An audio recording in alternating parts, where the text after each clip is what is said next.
ഒരു പട്ടാളക്കാരൻ വളരെ ദീർഘമായിട്ടുള്ള ഇദ്ദേഹത്തിൻ്റെ ജോലിക്ക് ശേഷം നാട്ടിലേക്ക് തിരിച്ചു വരുന്നു. നാട്ടിൽ വന്നതിന് ശേഷം ഇദ്ദേഹം വിവാഹം കഴിക്കുന്നു. വീണ്ടും തിരിച്ച് ഇദ്ദേഹം ജോലിക്ക് പോവുകയാണ്. ഈ സമയത്ത് ഇദ്ദേഹത്തിൻ്റെ വൈഫ് പ്രഗ്നൻ്റ് ആണ്. ഇതിന് ശേഷമുള്ള വിവരങ്ങളൊന്നും ഇദ്ദേഹം അറിയുന്നില്ല. 3-4 വർഷങ്ങൾക്ക് ശേഷമാണ് ഇദ്ദേഹം തിരിച്ചു വരുന്നത്.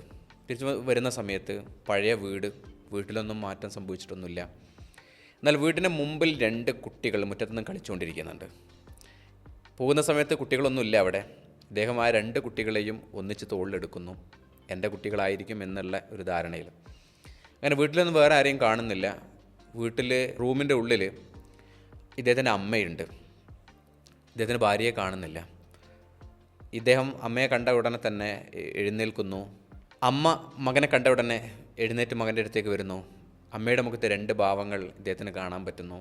ഒന്ന് സന്തോഷത്തിൻ്റെത്, 2 സങ്കടത്തിൻ്റെത്. സന്തോഷം എന്താണെന്ന് വെച്ചാൽ ഇത് രണ്ടും നിൻ്റെ മക്കളാണ്.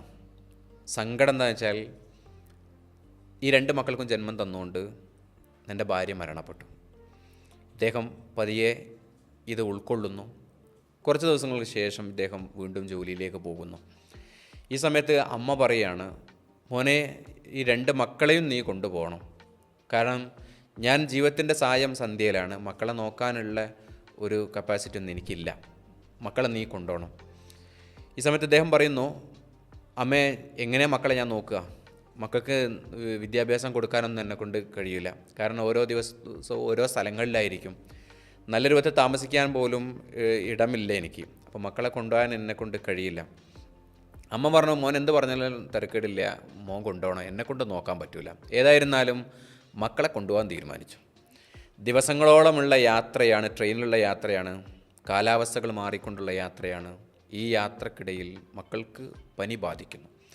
പനി മൂർച്ഛിച്ച് അതിൽ ഒരു കുട്ടി മരണപ്പെടുന്നു. മരണപ്പെട്ട വിവരം ട്രെയിനിലുള്ള അധികൃതരോട് പറയുന്ന സമയത്ത് അവർ പറഞ്ഞു, ഡെഡ് ബോഡിയുമായിട്ട് നമുക്ക് ഒരു ബോർഡർ കടക്കാൻ പറ്റില്ല. നമ്മുടെ അടുത്ത് ബോർഡർ കടക്കുന്നതിന് തൊട്ട് മുമ്പായിട്ട് ഒരു റിവർ ക്രോസ് ചെയ്യും. ഈ റിവറിന് മുകളിലെത്തുന്ന സമയത്ത് നിങ്ങൾ ആ പുഴയിലേക്ക് കുട്ടിയെ എറിയണമെന്ന് പറയുന്നുണ്ട്.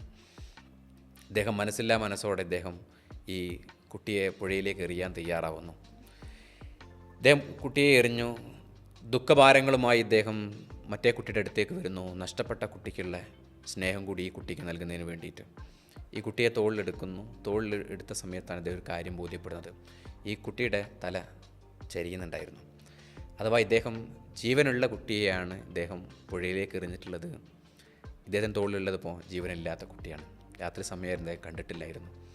ഈ സമയത്ത് നിങ്ങളിൽ വ്യത്യസ്തമായിട്ടുള്ള ഭാവങ്ങളിങ്ങനെ കടന്നു പോകുന്നത് കാണുന്നുണ്ടാകും. ഈ ട്രെയിനിലുള്ള യാത്രയിൽ നിങ്ങളും കൂടെയുണ്ട്.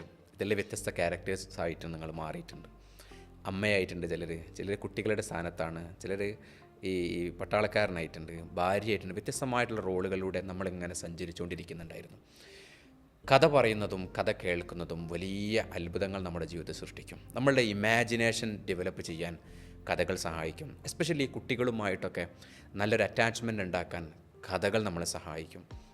അതുപോലെ തന്നെ കമ്പനികളിൽ ബിസിനസ്സിൻ്റെ പ്രൊഡക്റ്റിനെ കുറിച്ച് ഓരോ ബിസിനസ്സുകാർക്കും അവരുടെ ഒരു വലിയ കഥ പറയാനുണ്ടാകും. അവരുടെ വിജയത്തിൻ്റെ കഥ പറയാനുണ്ടാകും. ഓരോ സംരംഭം തുടങ്ങിയതിൻ്റെയും കഥകൾ പറയാനുണ്ടാകും. ഈ കഥകൾ പറയുക എന്നുള്ളത് വളരെ പ്രധാനമായ ഒരു കാര്യമാണ്.